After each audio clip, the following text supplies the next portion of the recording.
And I believe it's not only significant for us, but it could in fact be significant for our nation and indeed for the region. What we're experiencing this week could just simply go down as an experience. But you know, they say that history is made by things that happen. But really, that's not quite so. History is not made by what happens. There's a lot that has happened to you in your life. Some of it you don't even remember. Some of it is of no consequence. Some of it you don't want to talk about. Some of it you have simply hid from your children, from your wife, from your husband, for the people you know. But what really makes history is not what happens, but really what you do with it. And so the events that will take place and the activities that will take place during this week may be talked about, maybe 25 years from now. But it really depends on what you do with it. And so I am inviting you to make history. That is, to respond to the activities, respond to the challenges, respond to whatever is shared, not only by me, but hopefully by all of us together. And certainly, the next 25 years, when they are celebrating the 50th anniversary, your name may be called. Or they may have already written a book about what happened in Barbados, or in Guyana, or in Trinidad and Tobago, hopefully in Jamaica too. So I welcome you to this session, and this is really the first of 4 sessions. I am accustomed, especially in these halls, to be very academic. But I told the President that I don't intend to be academic in these sessions because nobody sent you to school. If it was just for this, perhaps, if they didn't tell you you were going to go to Tobago or do shopping, you may not have come. So I don't want to disappoint you at all. But we must challenge our minds and our thinking. And whatever is delivered to you is going to be your responsibility to process it in a way that allows your whole life to be challenged and changed. And if you're changed, as the President says, I can tell you, your entire church, your community, your nation, perhaps the entire region will know about it. Then it will not be what you write about this week, but what the stories that others will tell about you. How many of you know, how many books did Jesus write? You haven't read any of them? No? Neither have I. Jesus never wrote a book. But the impact of his life has led many to write. Some of the texts that have been written, we don't even have copies of them today, but we have the impact of his life. Only 3 years in ministry, they tell us. 3. I've been going almost 50. Nobody has written anything about me. Yeah. But perhaps you will. We could make a contract. Okay. What I really want to do is to challenge not only the way we think, but to challenge the way we live. And it will depend on what you do with what is shared with you in your mind, the understandings that you get, and how you apply them. So we have 4 sessions. And today, tomorrow, the first session today and the first session tomorrow will be largely instructional thinking sessions, but they will be followed in the second sessions each day after this and tomorrow with practical exercises that will help us to put what we've heard into action. And I promise you that I'm not going to let you have to get pen and paper and write any assignments. I'm going to leave it up to you what we do with it. Some of it we will try to do together in here and share with each other. But for the most part, you will be able to take what I am sharing with you and go home with it. I will know if you did the assignments. Somebody will tell you. It depends. It's here, they will be talking about it. Okay.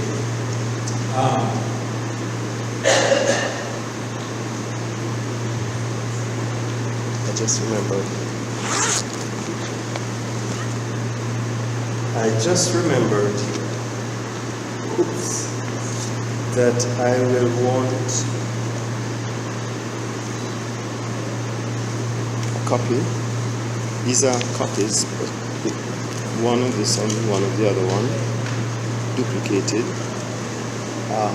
So I will want some copies done. I will want some copies done.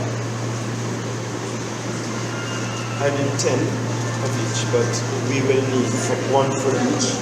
Right. And that's for the next session. So that's that and that. Okay, so here is for the next session.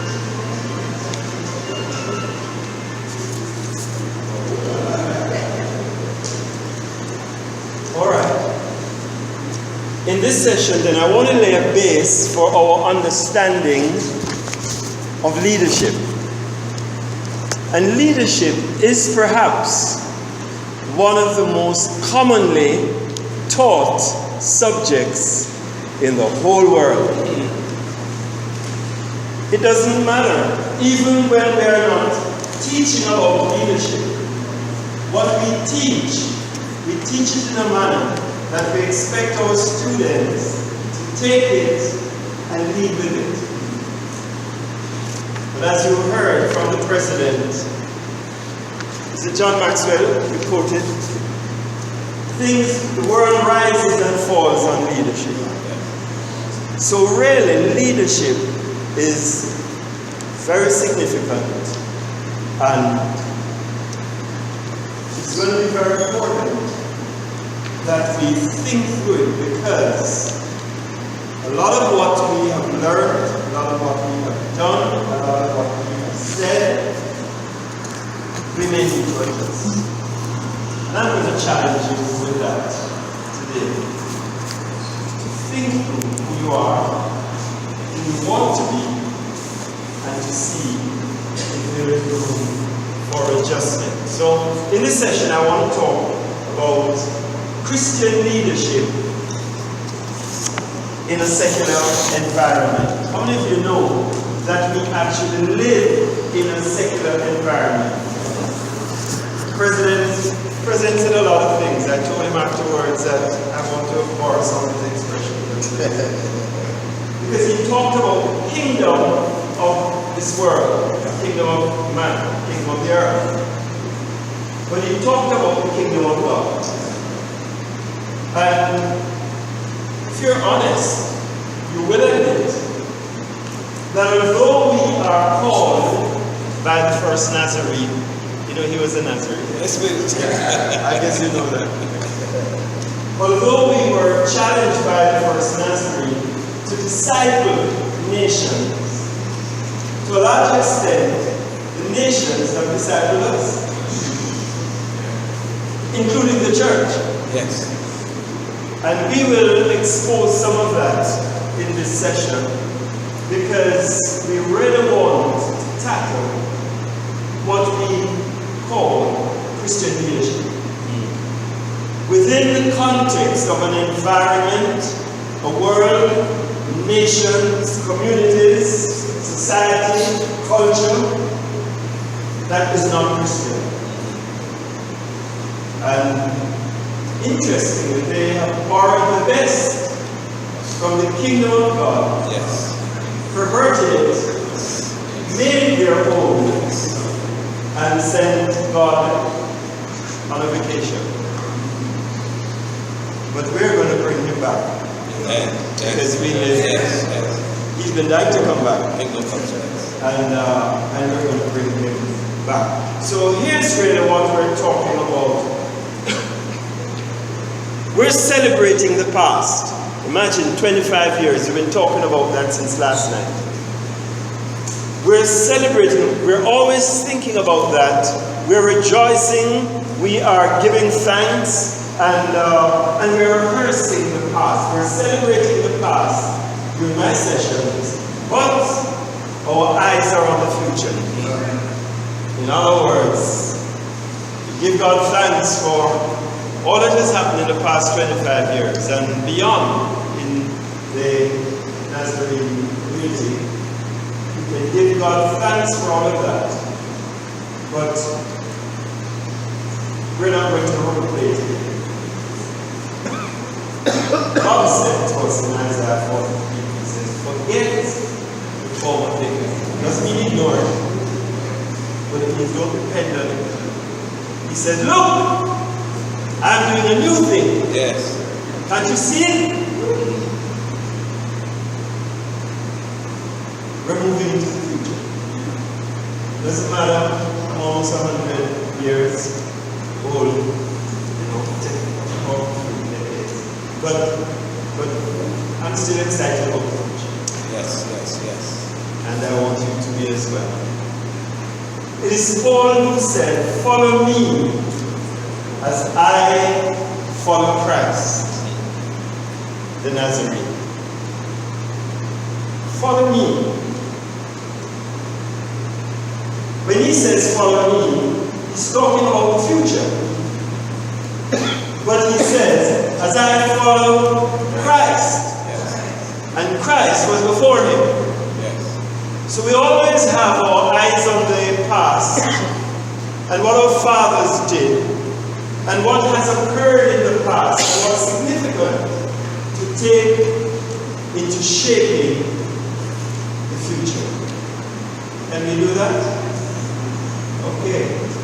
Or you're going to feel much younger by the time we're finished with this. Now, I did a little reading, and I was really trying to get to understand where the Nazarene Church, where did it begin, where did it come from, what are the influences, and you know more about it than I do. Some of you have been talking, because some of you are as old as I am. And you've been talking about things that have happened 25 years ago, and even beyond that. Some of you, in fact, are part of the foundation of the Nazarene Church, right here in Trinidad and Tobago, and I suspect in Barbados as well. And from my reading, I noticed that you've made significant contributions to education. Well, we don't have to boast about that anymore. CNC is a good example of that.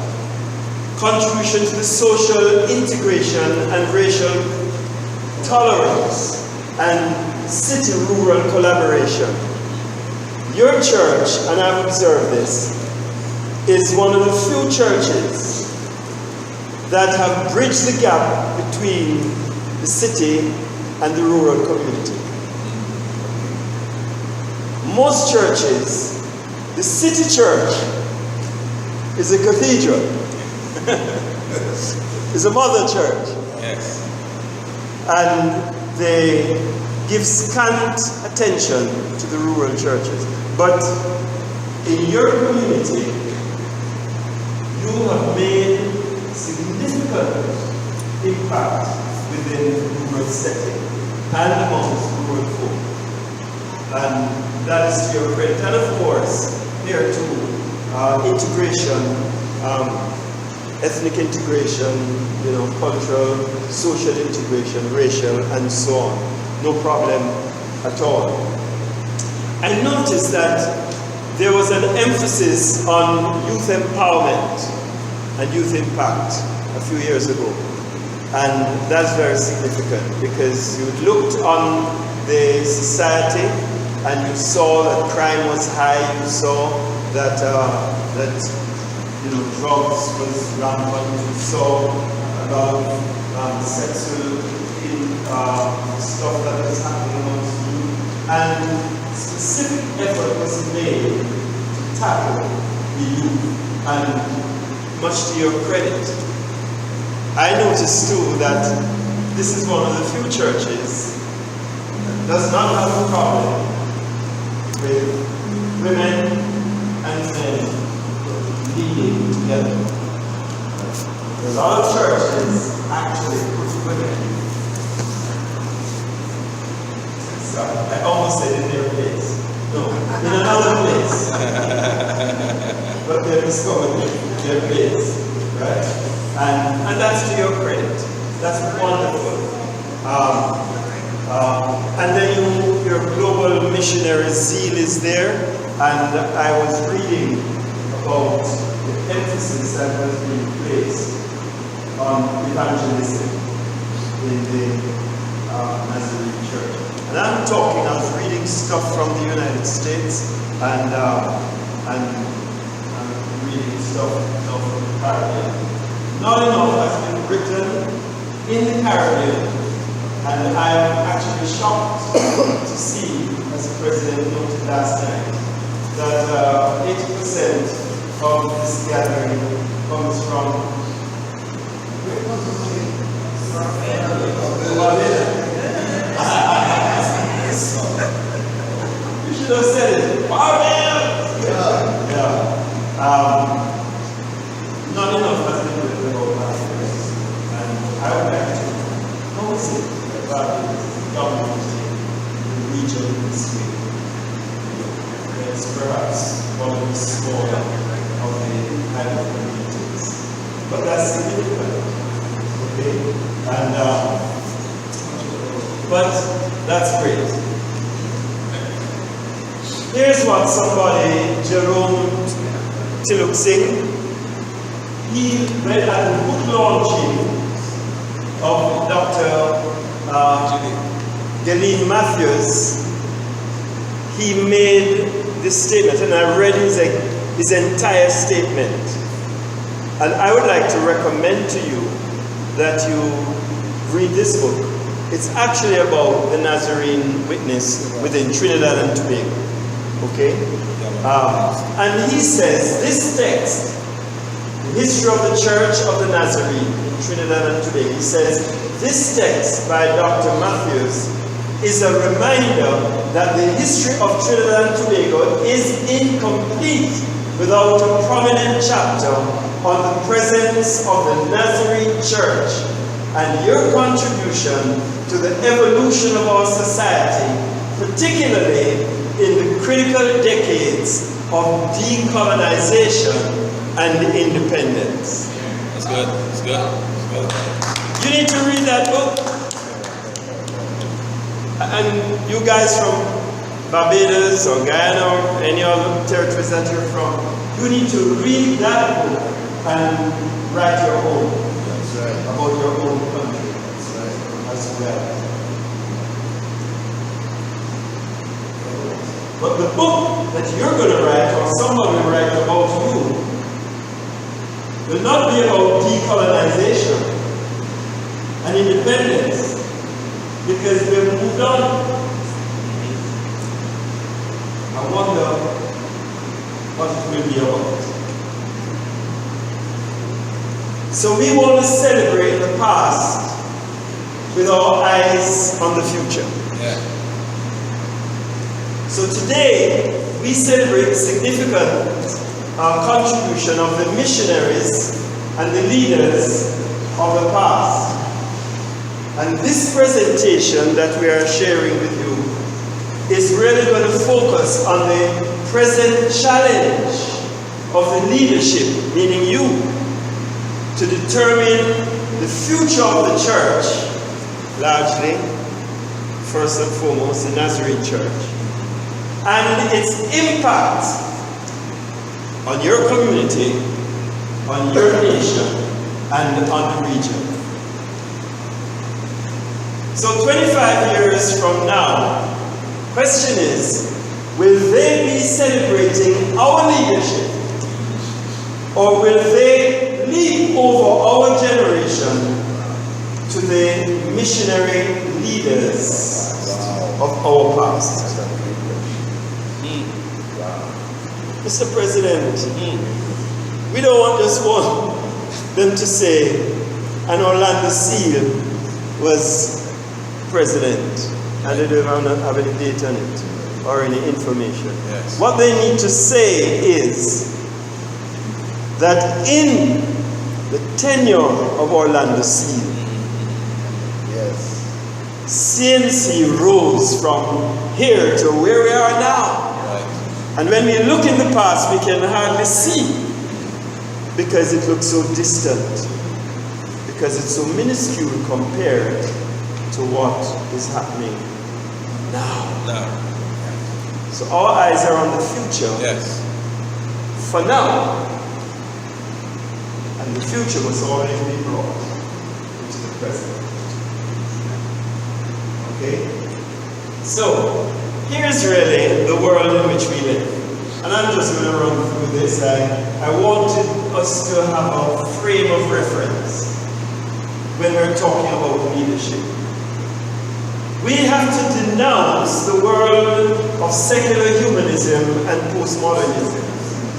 Write those terms down. I'm sure you're a friend, you've studied, and you can talk about it yourself. Secular humanism has presented an empty philosophy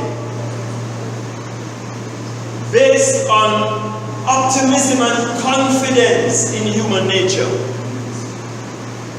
without the Spirit of God. I blame the church, because there was a period of time in the 1930s and 40s, especially when evangelicalism was riding high, and Pentecostalism, and the Holiness group, and perhaps the Nazarenes. When they got caught up in an escapist philosophy and theology, and they separated themselves from the world. And we're experts at quoting and all have said. And there's none that we're good, not even one. And that we're like worms. And that we're all born in sin. None of that is wrong.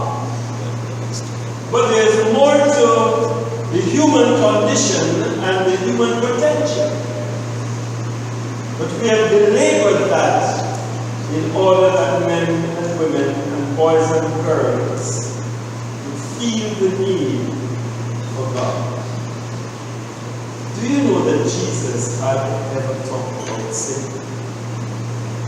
Do you know what attracted people to what he was talking about? Their potential. If you can talk to youngsters, talk to your generation about the potential that's inside of them, then they will want to know, so how can I achieve it? And then he will tell you, seek kingdom of God. We're going to go into that. But you see, it is critical that we recognize that things like humanism, which has been there from the Garden of Eden. But it has become a dominant philosophy and worldview over the last century. Because the church has convinced society that they're no good. They're heading to hell.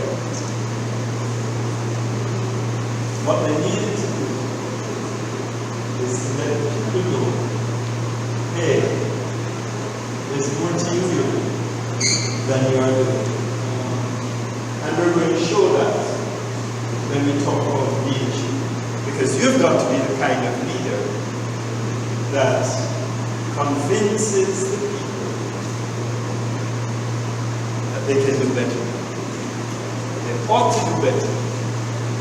And to do less than what they are doing is really disgracing themselves, not just God.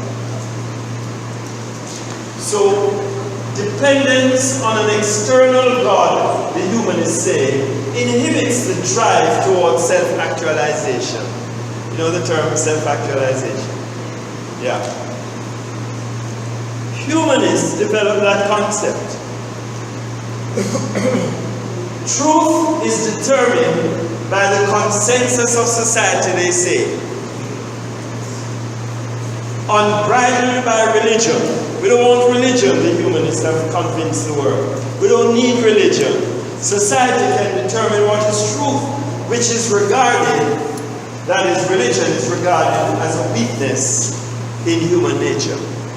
In other words, it's because of our weakness that we are reaching out for a God. And man ain't weak. Man powerful. Okay. We have to expose the confusion of New Age relativism. I just read them through. New Age posits that there is no objective or universal truth. 10 Commandments, the truth of the Word of God. There's no such thing as a universal truth that binds us all and demands our allegiance and obedience. Truth about right and wrong resides in the individual, they say. It's confusing enough. Look at this.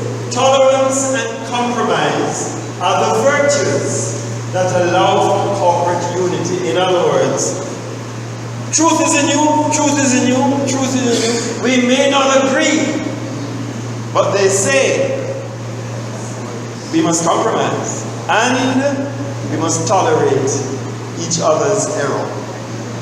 That's basically what they're saying in the Word.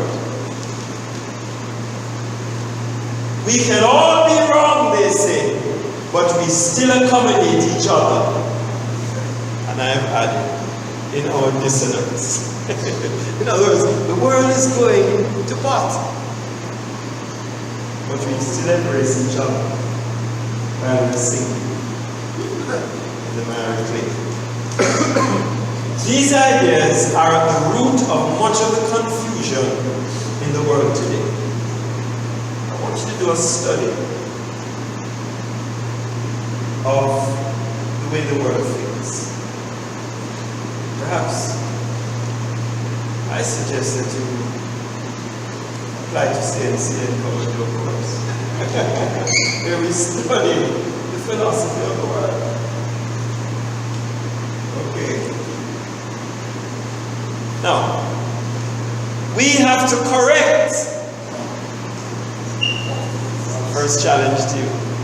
We have to correct the popular fallacy of self-actualization given to us by Maslow. How many of you have studied Maslow? How many of you are building or have built your counseling and built your teaching and built your leadership on Maslow's hierarchy? Maslow was very smart. And he did a lot of research, which the church doesn't do. The internal question quest for autonomy is personal, Maslow says, is intrinsic and self-determined. In other words, there's a drive inside of all of us towards self-actualization. But you cannot get there unless you start at the bottom. Level 1, level 2, level 3, level 4, until you get to level 5. Alright? So dependence on an external and transcendent God or potentate is self-defeating, they say. And it is fatalistic. It inhibits self-mastery. It prevents us from self-mastery and well-being. Feeling good about ourselves and self-satisfaction. We don't want no God. Social relativism is accommodated as long as it does not violate the freedom of one's right to be. In other words, we accept what society says as long as it doesn't violate my personal human right. Do you know that that's a fight? The whole world and the United Nations is on the wrong side. And they are controlling everything we do. Yes. Even in Trinidad and Barbados now? Yeah. With the IMF and these brothers. Sorry, I sometimes wander off because I think broadly. Social relativism is accommodated. Alright. So sin nurtures a victim mentality. That's what they say. We're victims, we're victims, we're victims. God is holding us to ransom, which enslaves the mind to a haunting judgmental destiny. The humanists don't think that they're moving to a time when they shall be judged. They have erased the final judgment.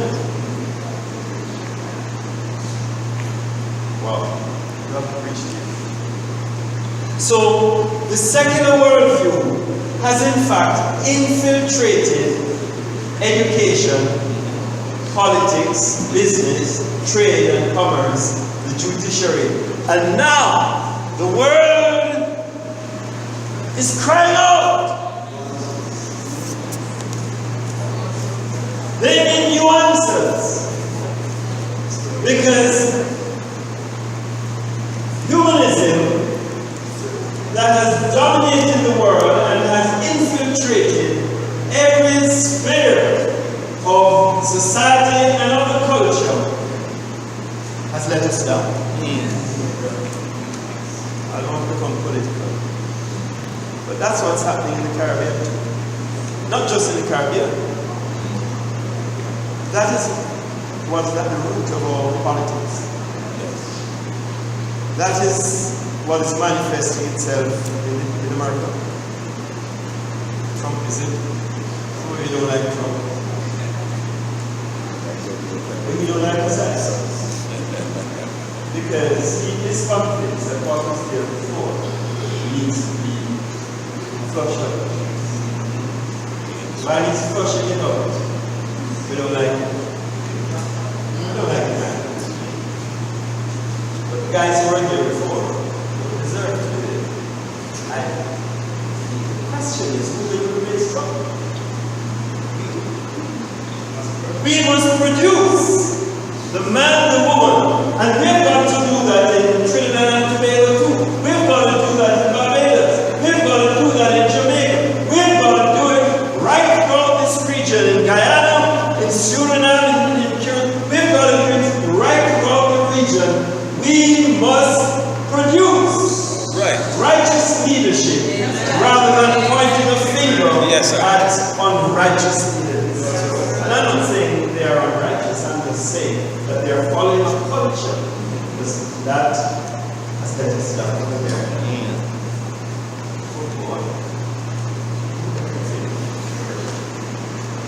Let's go to the Caribbean, and I'll rush through this. It's of absolute importance that every believer and the local church to which they belong develop a profile of the nation community in which they exist. Please, I want you, every pastor should be able to write a profile of the community in which his church exists, because if he's pastoring people and don't know what they're part of and what they're struggling with, you will never understand why they do what they do. A mapping of the region is necessary if we are to understand the present issues confronting us as a people.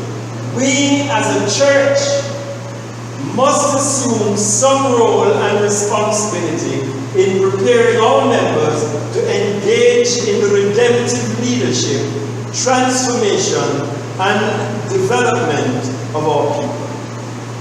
I know you just want to say to go to heaven, but look, it's a long time before we get there. I mean, some of us may still live in Lord Tarries for another 50, 60 years. Are we to live in the married way? Or can we transform the environment? Or ought to? Many in the church say, why polish brass on a sinking ship? Because you have to drink tea in the meantime. Might as well clean it up while we're going down. The world may be going down, but we are not. And the pace at which the world goes down does not depend on the world. It depends on us.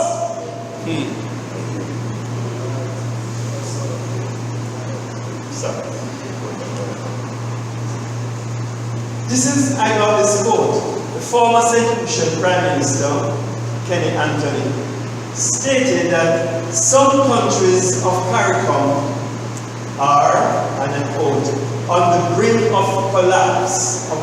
He said, the tragedy of the times is that we are in the throes of a major crisis like the Caribbean has never experienced before, but we are refusing to face the reality that confronts us, and all of us are engaged in one form or another of self-denial. Greatest community of self-denial is the church. We deny what's really happening out there. Largely we don't even know. So we live in a closed environment in which we try to exist. When you live here, you must determine that your church is bigger than the 60, 80, or 200 persons who are your congregants. I don't want to shock you, but your church, you are actually responsible for the community in which your church is. Yes. So your concern is much larger than your congregants. Work with your congregants, not just for their sake, but for the community's sake. And with surprise, you will gradually see your community come through the doors of the church, rather than your congregants going away through the doors of your church. Okay? Does the church really have the answer? Study the issues that shape our culture. I did a whole study of this, and in another session I teach these things. We are going through fragmentation and diversity in the Caribbean, ecological and economic vulnerability, financial dependency, poverty, unemployment and inequality, immigration, cultural imperialism. I mean, you need to study these things. We're not going to do that in this session, but if you don't know what I'm talking about, then I'm glad you're here. Because that's your work. Go and study it. Study the issues that are shaping your culture. What's the prospect then for the future? Sorry for all the bad news so far. Let's press into the future. In spite of the above, we have evidence of the hospitality of our people and the beauty of our landscape, which still attract tourists from across the globe. In other words, regardless of what we're going through here, people are still coming to Barbados, to Jamaica, even to Carnival, in droves. All right?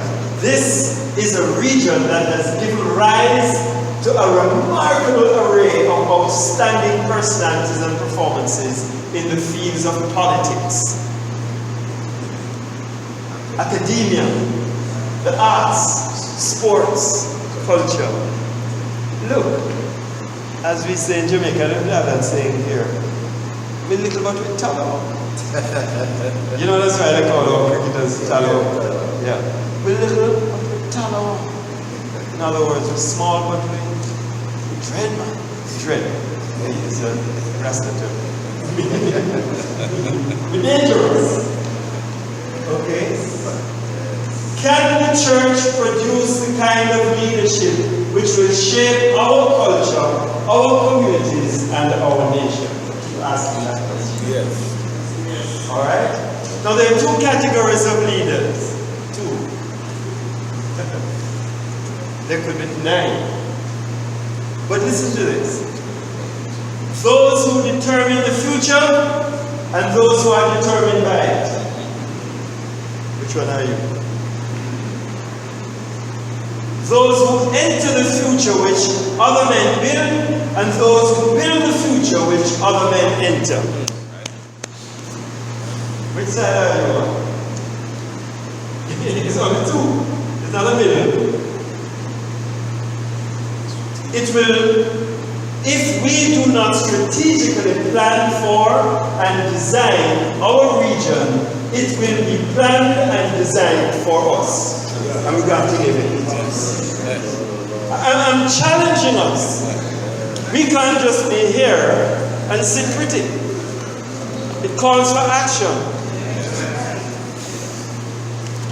Now, if you're uneasy, I'm asking the question, where do you stand? And we're getting down. What kind of a leader are you? What kind of a leader do you want to be? Sorry for the probably can't read that. Think about leadership experiences that you have had, either as a leader or as a father. What leadership qualities did you prefer the most or the least? How did your leadership style or the style of your boss, your leader, affect the outcomes of your work? Question. Always ask questions. These questions show that there is a spite, there is a gap in your knowledge base or in your experience, and you need answers. Well, let's see if we can get there. I am going to explore 4 dominant leadership styles. 4. In our study, we will focus on 4 common leadership styles with their concepts and practices which influence the world in which we live. Ultimately, we will have to measure them, each one and all of them, against the kind of leadership exemplified by the optimum Nazarene, first Nazarene, whose followers, it was reported, actually turned the world upside down. In their generation. Wow. Are you ready? Can we go into them? Alright. I have to speak through them, but I want you to note them and do some research on each one.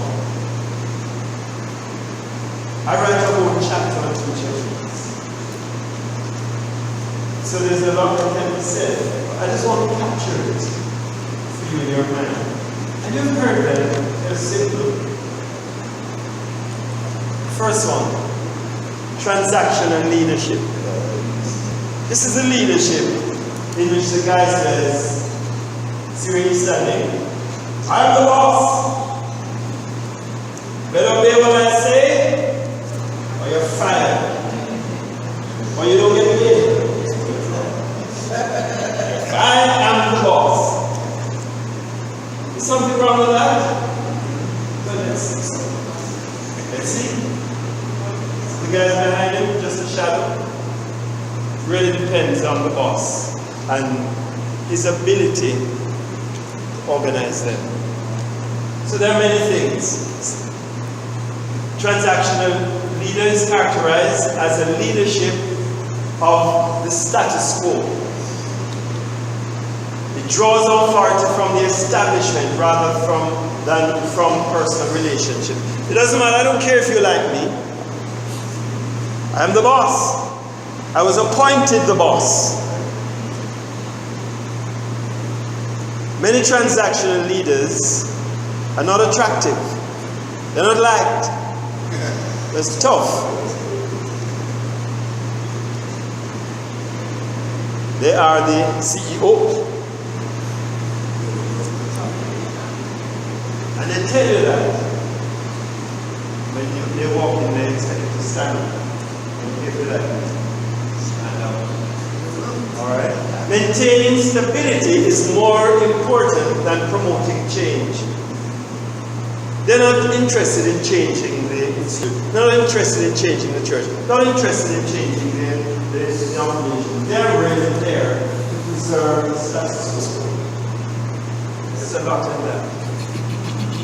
It is based on the assumption that people are motivated by the promise of rewards, hence they use rewards and punishments to promote performance. They know whether you like me or not. All I have to do is give you a raise and you turn up. All I have to do is say that if you do not come on time, then you're going to be demoted. They know that. So, don't like me? Alright. Put me in on your chair.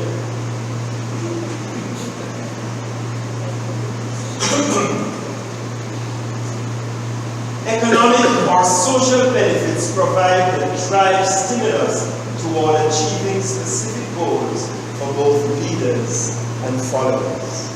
For the transactional leader is, how can we measure success here?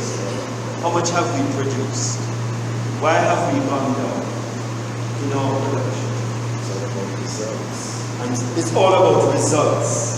And results that are not necessarily qualitative but more quantitative.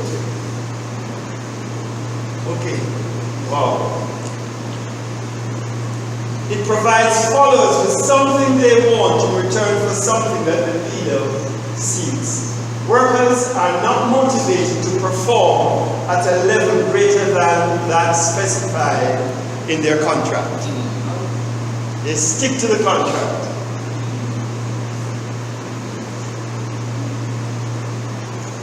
Once the contract is completed, the relationship between the leader and the worker may end unless it is renegotiated.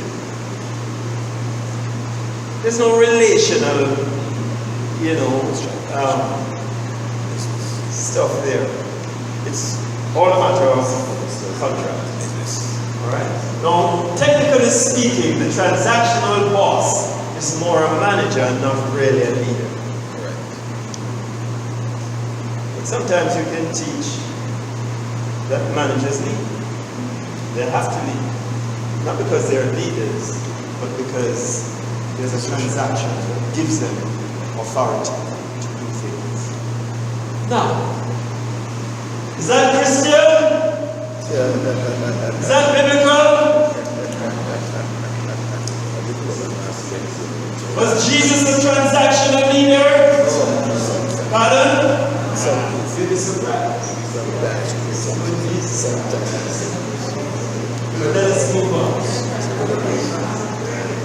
In a world of casual, self-serving, dishonest, and indifferent work habits, the transactional contractual leader is a critical asset to the business and professional sector.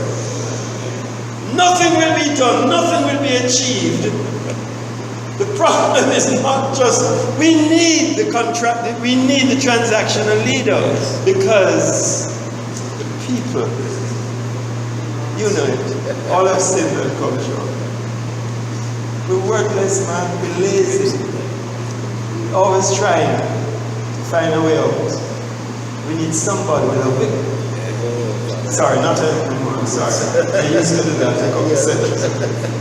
Alright. Now let's look at the other one. The second one is called the spiritual leadership. Spiritual leadership. See that guy looking in the mirror? Is it a mirror? Then how come the guy in the mirror don't look back here? This is the point. There is a concept called spiritual leadership in the world, and he says, I am more than meet the eye. But you see, there's a lot more to me. And it's all on the inside. And he uses it. So let's look at that. Spiritual leadership emphasizes the inner self. It explores the cosmic energy and the power of the individual, which are internal and intangible. Let me just tell you up front. Spiritual here does not necessarily mean that it has a personality. There is a spiritual dimension in the world, humanism, that is called energy and force. It doesn't have intelligence. It has consciousness that is forceful. Alright? But also it brings in ethical values. It promotes universal standards and attitudes for judging what is right and wrong. In other words, there are standards, not necessarily determined by the Spirit of God, but determined by the power and force of nature. And the scientists are covering us in that. Transcendence, it actually connects the ethereal consciousness of the inner soul with the external everyday life. In other words, they are able to discern that not everything that you see in a person, there's something beyond and inside of it that transcends what you see. In other words, it's not just skin and bone, physical, but there's a dimension that's transcendent. Personal meaning. It is a side of us that is searching for purpose beyond the self, which works for the betterment of all. In other words, a spiritual leader is looking for purpose. And he wants to know when he employs you, what is sticking inside, what makes you move so he can motivate you. Purpose.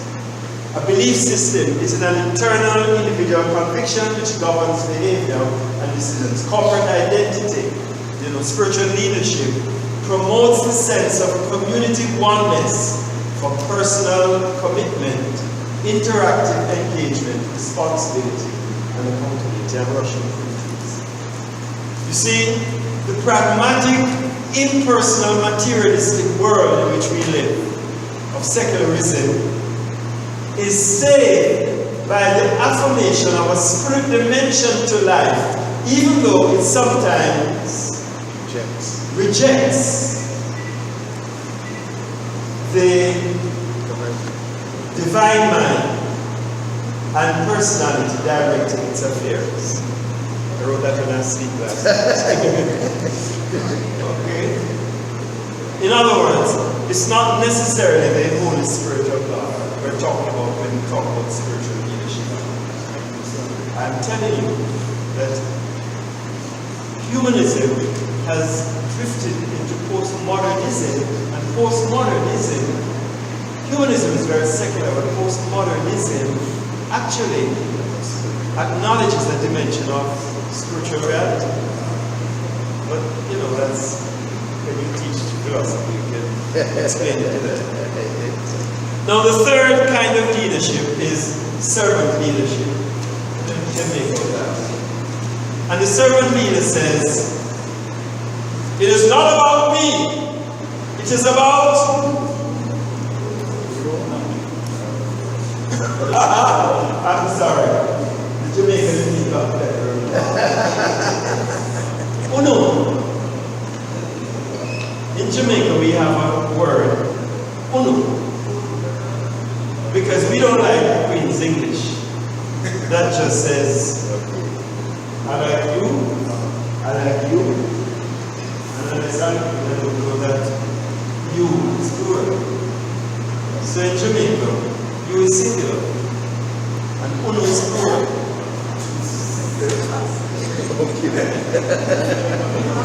Yeah. So in Trinidad, they just say all of we. Yes. All of we. But in Jamaica, we just say uno. Alright? So it's not about me, it is about uno. See the guy holding up gold teeth? I'm talking about servant leadership. Servant leadership describes one who, at any level within an organization, leads by meeting the needs of the team as its servant. He's a servant. Values the education, inspiration, and development of others, not just their acquisition of skills and techniques. We don't just want you to get the skills so you can do the work. We actually want you to be educated. And there's a new term for education, human resource development.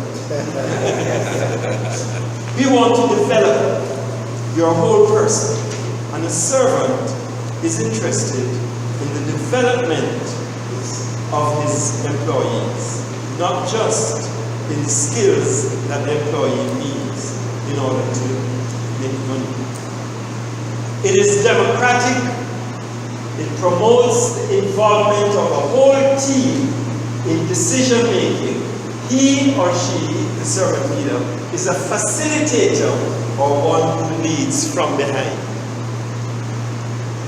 From behind is the key expression.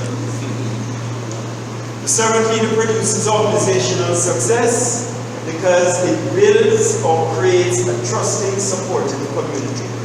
The servant leader fosters creativity and initiative and allows for credit and personal ownership of intellectual property. In other words, he will listen to what his employees say and he won't take it for himself.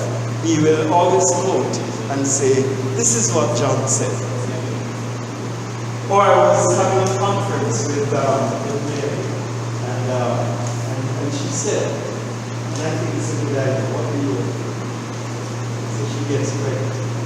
See, there's good reason for all of that. Alright? It is non-threatening, not seeing its own power, seeking its own power, influence, fame, wealth. It promotes the well-being of others. Servant leadership. Alright.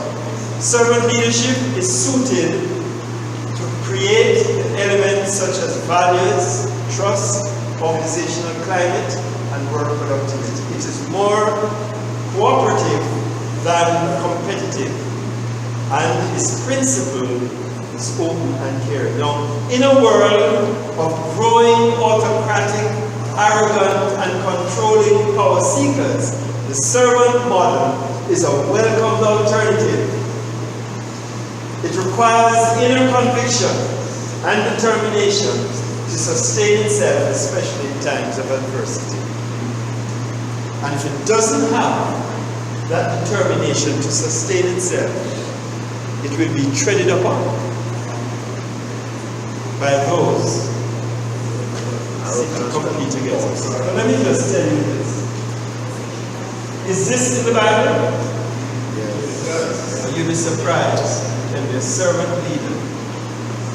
The world is championing servant leadership. I was talking with another leader just a couple of days ago, and when I mentioned servant leadership, he just went to town.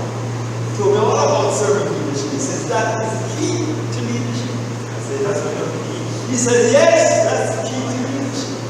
And Jesus was the servant leader. He says, yeah, but there are a lot of other servant leaders out there. So the world does produce servant leadership because the world is fed up with Trumpism. I mean, it's like so they want a servant. Somebody was bad, somebody will listen and so on, but let's leave Trump alone. Then transformational leadership. Transformational leadership. He says, I inspire by example. And I lead from the front. That's transformation. Now we're running out of time here, but I just run through these 4 common practices or strategies. 1, vision. 2, social architecture. They study the environment and they influence the environment. 3, trust. Have to build trust. 4, positive self-regard. Look at this. Leaders capitalize on their own strengths rather than on their limitations. I am perfect, but I'm not going to preach about my imperfections. I'm presenting my assets. And he does the same thing for his followers. He doesn't gather here and list out all the things that you have done wrong.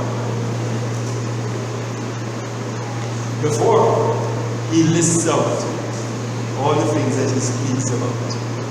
And your assets. But what he's after are your assets. Who you are, and he wants you to be convinced about that. There are 3 stages in managing change.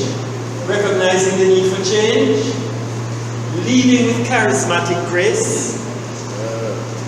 How many of you know that charismatic is not necessarily just Christian?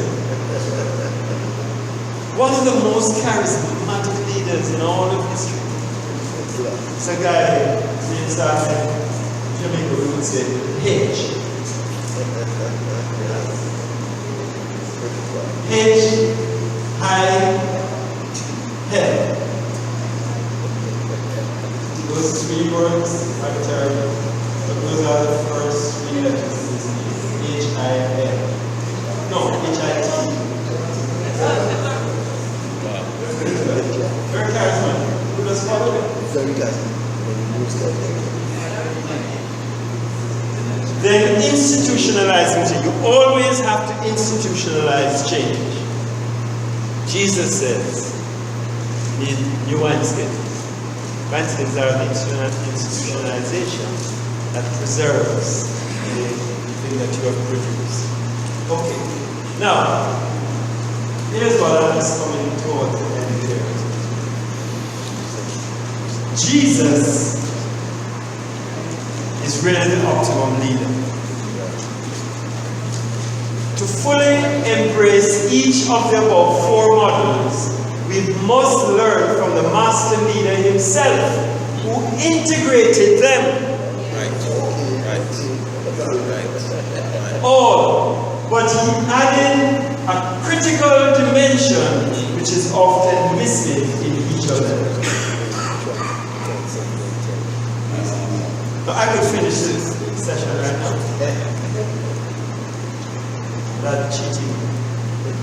What is that mystery? Why is it that in the world, secularism and humanism, in a wicked world, you could have a transformation of being? Why is it that in an economy that is failing, what you really need is a transactional leader. Yes. Why is it that in a world that is so harsh, rigid, we need somebody with spiritual consciousness? Why is it that in an arrogant world, who we vote for is a servant?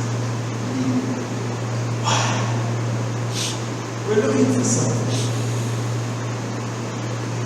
And the answer is in Jesus. I'm glad you're here. Because when I'm saying this in the public world, I'm telling like that. I just tell them, in the countryside, Nazareth.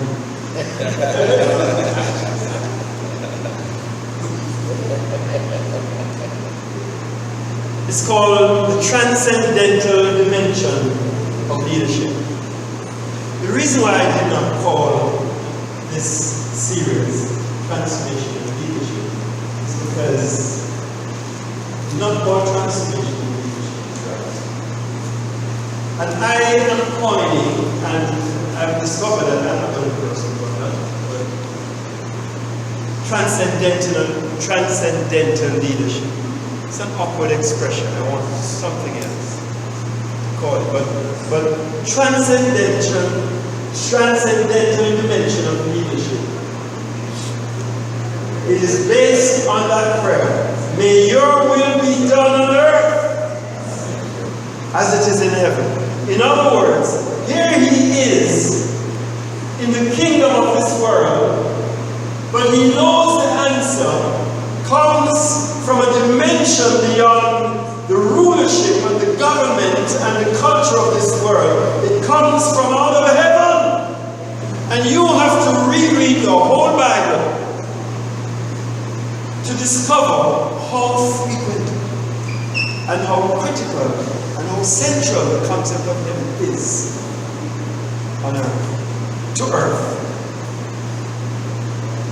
I know we think, or we say that the problem of man is sin. But you know, if we had sinned and it didn't have the consequence, it wouldn't be too bad. And a lot of us tried. But the real problem with sin is that it separated us from our Father, who art in heaven. And heaven. In the beginning, God created what? The heavens and the earth. And it's a long story. It's told simply. But the earth really comes out of it and cannot be sustained without it. And because of sin, we've been separated. So the answer to leadership is not to become a better leader than the man down the road.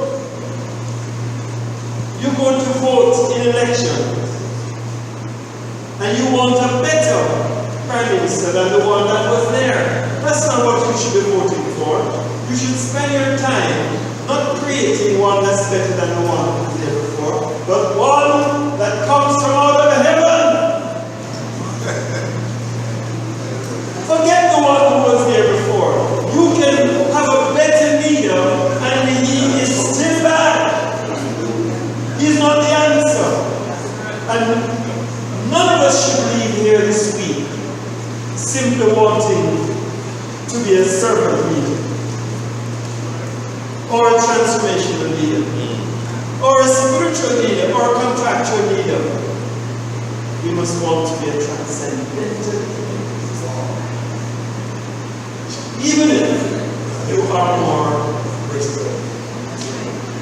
transactional in your style.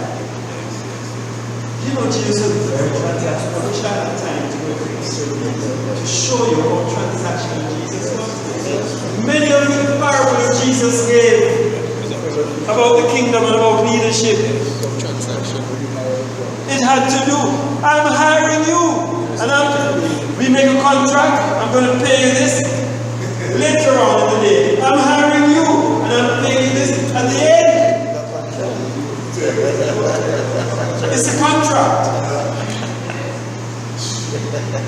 And you may be surprised, but in the final judgment, when we go up there, he's going to be measuring you by the contract that he made. I was sick. I didn't see you. I was in prison. I didn't see you. Yes, but I love you. Ah! That's what we love. What's the contract that he made? I'm going to talk about that tomorrow. Jesus, of course, was the supreme servant. It was the soft. Servant don't mean soft. He went and he washed their feet. But he stood up and he fired them. Servant leader. As a matter of fact, he says, you can preach it sometime. No longer do I call you servant. Really? But I thought servant leader. You're my friend. Friend. It's another dimension. What about spiritual? Do you know that a lot of spiritual leadership is very spirit leadership? Alright, let me rush into this. I'm going to explain. The transcendental presence in leadership, the transactional dimension must be built on the covenantal word of God. Not a contract that is made just between men. It must be undergirded by the righteous word of God, not only in the contractual agreement of men, in order to be effective in leadership. Spiritual leadership, spiritual dimension must be built on the eternal power of God through the name of Jesus. We're told there are many spirits. But the one that we want to embrace is the one that follows the name of Jesus. Responds to the name. The name is very important. And we can explore that in certain religion. It's not in the name of Jesus. Then you could go and feed this and he said, but you do it in my name. Our servant leader is not going to do it. Then, spiritual leadership. Then the servant dimension must be built on the sacrificial foundation of the blood of Jesus, more than the self-effacing, self-indulgence, and false modesty of the servant leader. Yes, sir. A servant leader is very humble, but it's not based on his humility. It's not his blood. It's the blood of Jesus. Otherwise, he would be collecting Judas. And a lot of servant leaders collect a lot of money. The transformational dimension must be built on the redemptive love of God, enabled by the anointing of the Holy Spirit in order to be effective in leadership. When we're rehearsing, this is a diagram that puts everything that I just said together. Transactional leadership must be rooted in and have as its foundation the Word of God. Spiritual leadership must be responsive to the name of Jesus Christ. Servant leadership is built on the sacrificial blood and offering of Jesus Christ.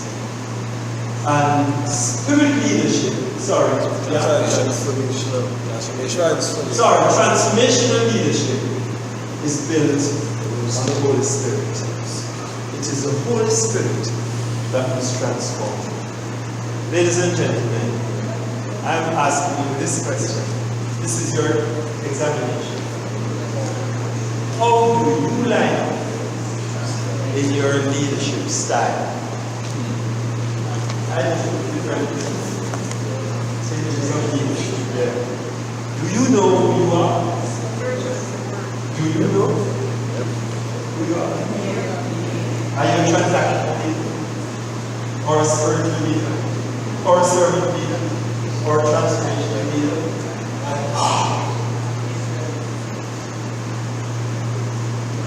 Must be transcendental.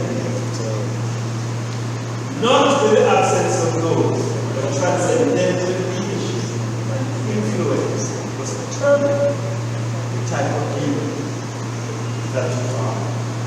So let's go for it. In the next session, we will try to discover the leader that is inside of you. Man. All right?